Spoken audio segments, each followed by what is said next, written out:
to speak about diabetes, COVID-19 and primary care.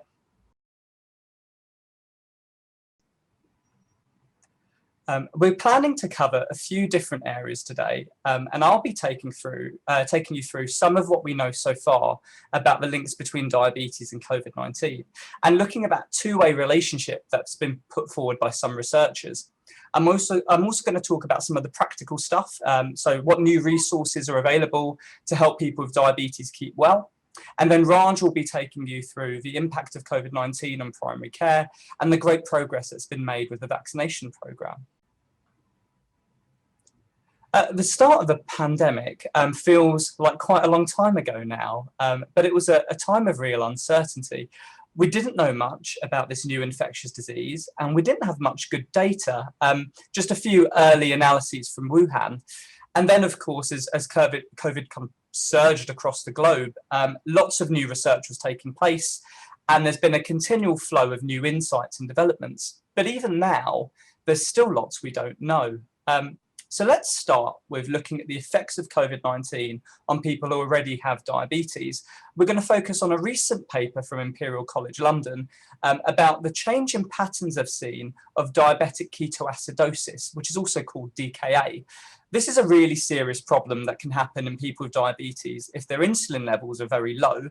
Typically, it happens more often in type 1 diabetes than type 2, because people with type 1 diabetes have a problem making insulin, and therefore, if they're not getting enough by injection, they can end up having DKA. It's quite rare in people with type 2 diabetes.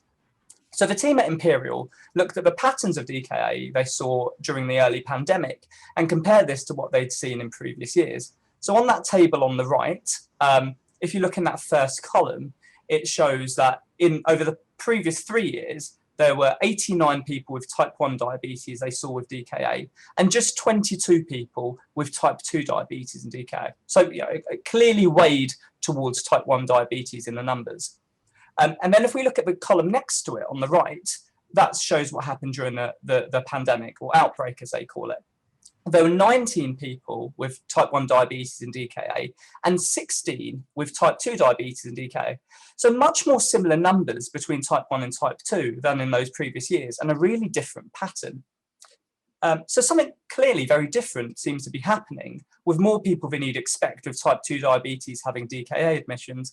It's worth just pointing out that even according to these numbers, DKA and type 2 diabetes was still rare. It was just a bit less rare than it would normally be.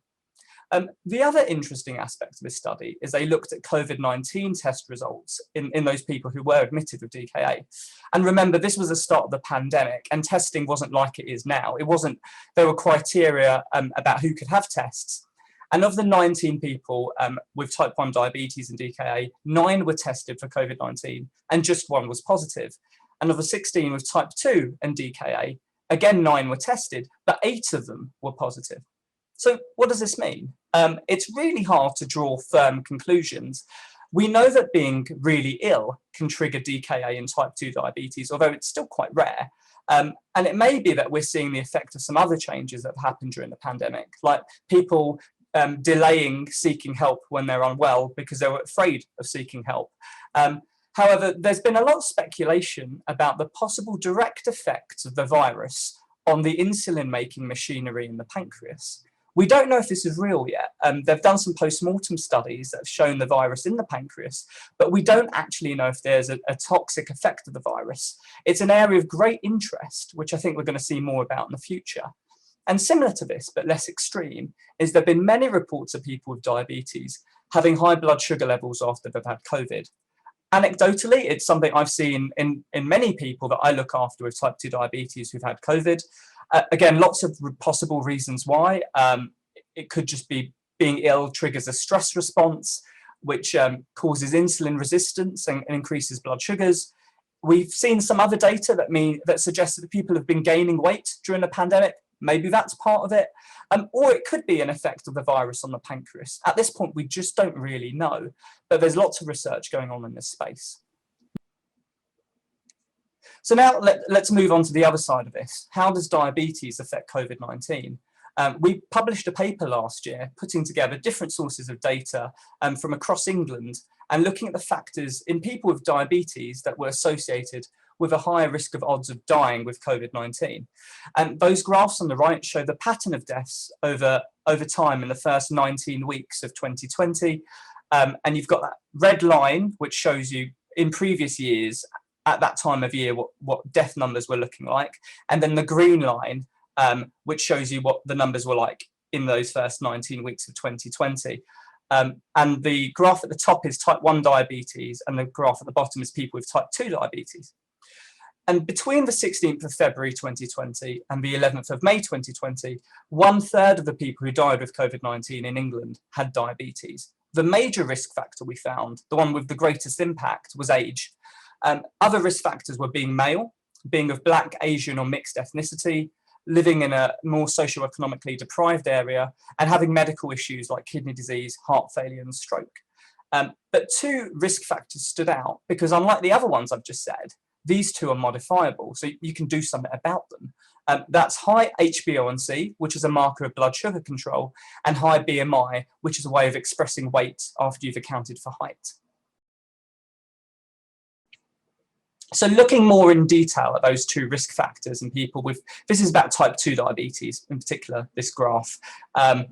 So not only do we see that HbA1c, so higher blood sugar levels, increase the risk of complications of diabetes like heart attacks, foot ulcers, kidney disease, eye problems, but it also is linked directly with poor outcomes with COVID-19. And you can see in that top, I think graph is the wrong word, that top figure, that as you go down, that box becomes more and more to the right, which shows that risk is increasing. And with weight, we see a U shape, although here it's more a U on its side. But certainly with a higher BMI, there appeared to be an increase in risk. You might be interested, well, why at the lower BMI levels do we see, so you might be interested at lower BMI levels, why do we see that the risk seems to be higher? And that's probably relating to something called confounding. And that's where you see an effect, but it's actually due to something else that's, and it's making it look like there's a relationship. So for example here, it may well be that people with low weight have another serious illness like cancer. For example, we know cancer causes weight loss, which then leads to that low weight, but also puts them at higher risk of poor outcomes with COVID-19. And there have been a number of other studies done looking at weight and COVID-19 risk. This one, which didn't just look at people with diabetes, but included that as a group, found a similar pattern to deaths that we just saw, but different patterns for risk of hospital admission and ITU admission. So for hospital admission, they saw the risk steadily go up after BMI 23. And for ITU admission, almost a straight line. So you can see in that bottom left graph, almost a straight line going up. As BMI goes up, the risk goes up. And for people with type 2 diabetes, they found that as BMI goes up by 1, the risk of admission and the risk of COVID-19 related death went up by around 4% each time. The other important finding was that if you were over the age of 80, having too much weight didn't seem to make that much of a difference. It wasn't really a risk factor if you're over the age of 80. The last thing I'm going to say on this is a slight note of caution about applying messages about BMI to people with Asian ethnicity. Most of the people in those two studies we just looked at are from white ethnic backgrounds, because most people in England are from white ethnic backgrounds, and this is data from the whole population, or covering a big chunk of the population. But we know that people from Asian ethnicities don't lay down body fat in the same way as people from white ethnicities. And that's part of the reason why, for example, for type 2 diabetes risk, it happens at a much earlier BMI, a much lower BMI than in white ethnicities. So it may well be that although we've said BMI 23 and risk goes up from there and that top bit, it may well be the ideal BMI in someone with Asian ethnicity is actually lower. We don't know, we haven't got that data. So that then takes us on to what's available or coming up to help people keep to a healthy weight and keep their blood sugars under control. The NHS will be launching a digital weight management service later this year, and the government has recently invested extra money into local authorities for their weight management services. The NHS service will be for people with diabetes or high blood pressure living with obesity. So for Asian people, that means a BMI over 27.5. It's a 12-week program. It will have different levels of coaching, and it will be accessed online or through an app. It's planned to be launched later this year with referral into it via GP practices. I'd also like to say about healthy living for type 2 diabetes. This hasn't been widely publicised yet, but I've been allowed to tell you how to access it. It's a free online service which is in the final stages of development. It's based on a support programme created by UCL, University College London, which was clinically proven to improve blood sugar levels. And it has advice about how to manage your blood sugar levels, make lifestyle changes, change relationships with food, keeping well emotionally, as well as lots of other content. So you can access that by going to www.healthyliving.nhs.uk. Really easy, straightforward to register. Please give feedback on the service and let them know if there's anything extra you'd like or you'd find helpful so that they can carry on improving it. Just a very quick mention of the services available for people with type 1 diabetes. There's a platform called My Type 1 Diabetes. Again, people can sign up directly online, and that's funded by the NHS, and that's for adults. And there's something called DigiBeat, which is for children and young people, which is accessed through specialist teams. So to sum up, we've looked at the associations of diabetes with worse outcomes from COVID-19. Two particular risk factors come up, which you can potentially do something about yourself: keeping blood sugar under control and keeping your weight at healthy levels. There's new NHS services coming up, and you can sign up to Healthy Living with type 2 diabetes yourself today. We've also looked at the impact of COVID-19 on diabetes and the theory that some have put forward that COVID itself can have an impact on the pancreas. I'd like to add that the most important thing you can do right now to help prevent COVID affecting you is to get fully vaccinated. And on that note, I'm going to hand over to Raj. Thank you. Thank you, Chirag. I want to tell you about what's been happening since we were hit last year by this virus. So it was in March, if you remember, that suddenly we were put into lockdown.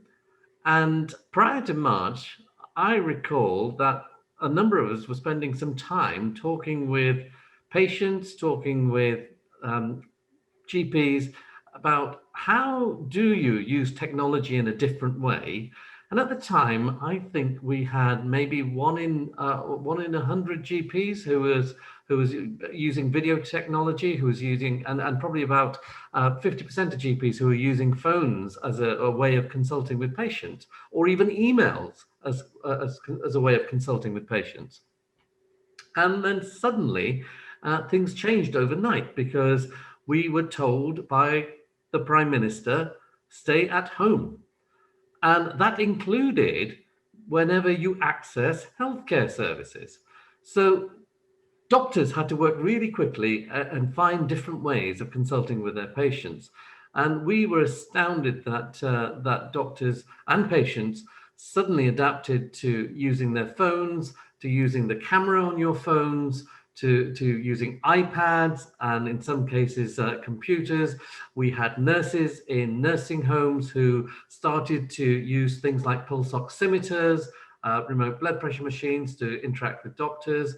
And suddenly we find that people were getting care in a very different way.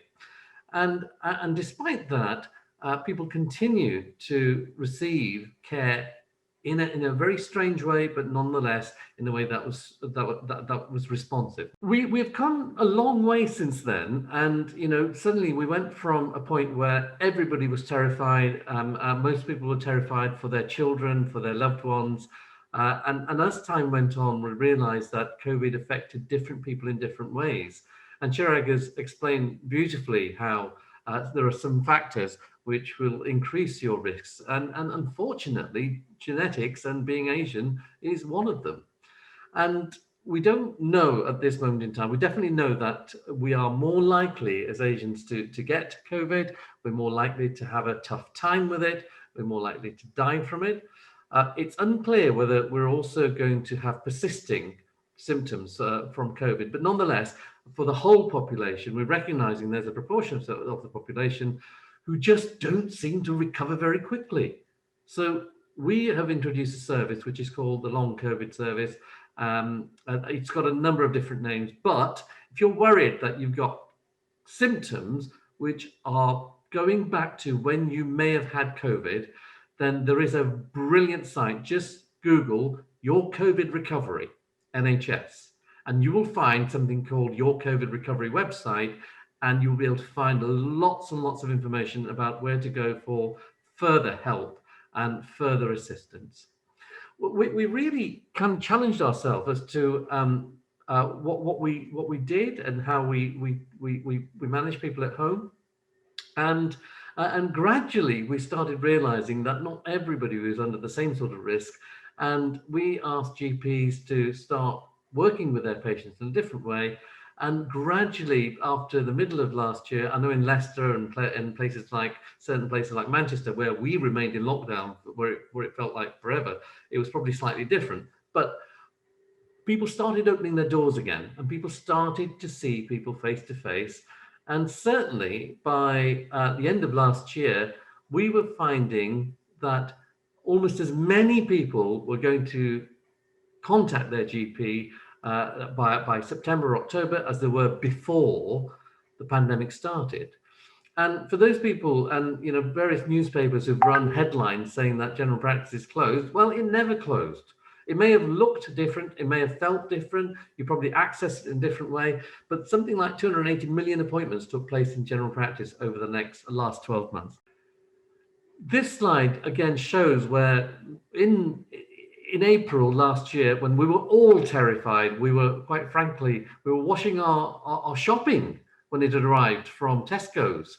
We were scared to even go out of our houses at the time.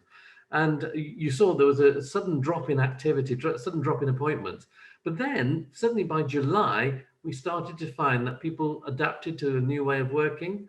And by October, it was almost back to normal. And then we were hit again by lockdown again. So you had an effect on consultations. Ultimately, I want to really reassure you that if you've struggled to get through to your GP, it isn't because your GP is closed. It's just that they're providing services in a different way to keep you safe, first and foremost, but then to keep other people safe around you at the same time.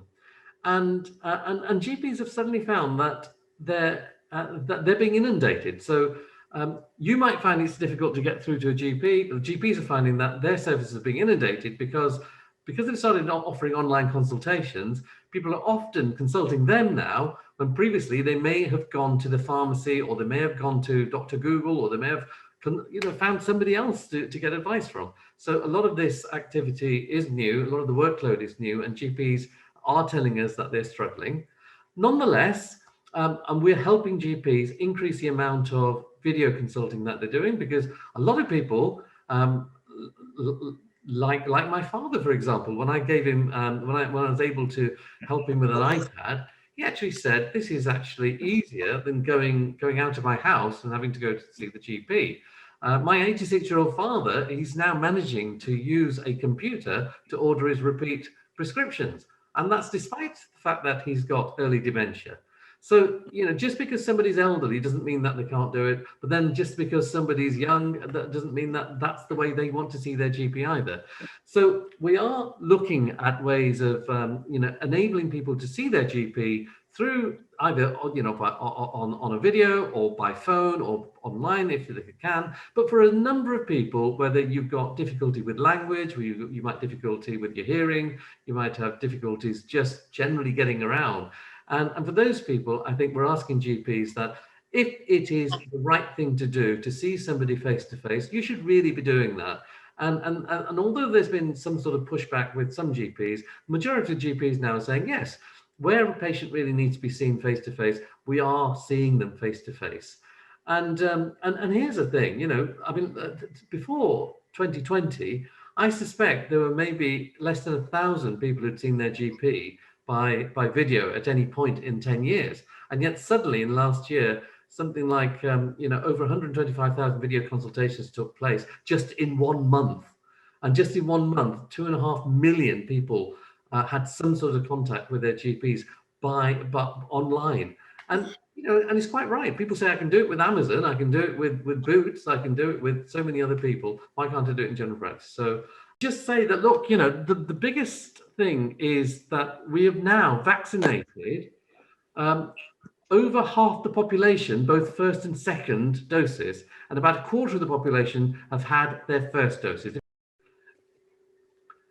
The most important thing about vaccination is that what we found in Bolton with this third kind of alert is that people who've had one vaccination seem to be protected, but people who've had two vaccinations seem to be completely protected. So my big take-home message to you is, if you haven't been vaccinated, get your vaccine. And after that, I'm just going to repeat what Chirag said. Keep your diabetes under check, look after yourself, and you will be able to look after everyone around you at the same time, and your GP will find it easier to look after you. Thank you very much.